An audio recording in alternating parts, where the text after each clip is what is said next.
អាមេរិកជំរុញឲ្យចិនបញ្ឈប់សម្ពាធយោធាលើកោះតៃវ៉ាន់ប៉ុន្មានថ្ងៃបន្ទាប់ពីជប៉ុននិងប្រទេសដទៃទៀតបង្ហាញការព្រួយបារម្ភ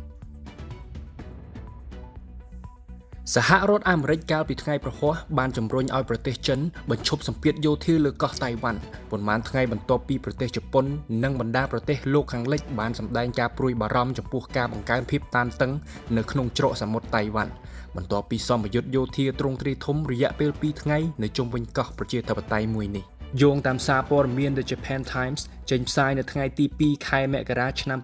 2026បានឲ្យដឹងថាអ្នកនាំពាក្យក្រសួងការបរទេសលោក Thomas Spiegel បាននិយាយនៅក្នុងសេចក្តីថ្លែងការណ៍មួយថាសកម្មភាពយោធានិងវោហារសាស្ត្ររបស់ចិនចំពោះកោះតៃវ៉ាន់និងតំបន់ផ្សេងទៀតបានបង្កើនភាពតានតឹងដោយមិនចាំបាច់យើងជំរុញឲ្យទីក្រុងប៉េកាំងអនុវត្តការអត់ធ្មត់បញ្ឈប់សម្ពាធយោធារបស់ខ្លួនប្រឆាំងនឹងកោះតៃវ៉ាន់ហើយជំនួសមកវិញឲ្យមានការសន្ទនាប្រកបដោយអត្ថន័យលោក Piggott បានបន្ថែមថាសហរដ្ឋអាមេរិកគាំទ្រសន្តិភាពនិងស្ថិរភាពទូទាំងច្រកសមុទ្រតៃវ៉ាន់ហើយប្រឆាំងនឹងការផ្លាស់ប្តូរឯកតោភាគីចំពោះស្ថានភាពបច្ចុប្បន្នរួមទាំងដោយកម្លាំងឬការបង្ខិតបង្ខំការរិះគន់របស់ក្រសួងការបរទេសអាមេរិកគឺជាការឆ្លើយតបជាសាធារណៈលើកដំបូងដោយរដ្ឋបាលរបស់ប្រធានាធិបតីអាមេរិកលោក Donald Trump ចំពោះសម្ពយុទ្ធយោធារបស់ចិននៅសប្តាហ៍នេះរដ្ឋមន្ត្រីការបរទេសកោះតៃវ៉ាន់លោក Lin Chilong បានស្វាគមន៍ចំពោះសេចក្តីថ្លែងការណ៍របស់រដ្ឋាភិបាលសហរដ្ឋអាមេរិកដោយនិយាយថាទីក្រុងតៃប៉េនឹងបន្តធ្វើការជាមួយសហរដ្ឋអាមេរិក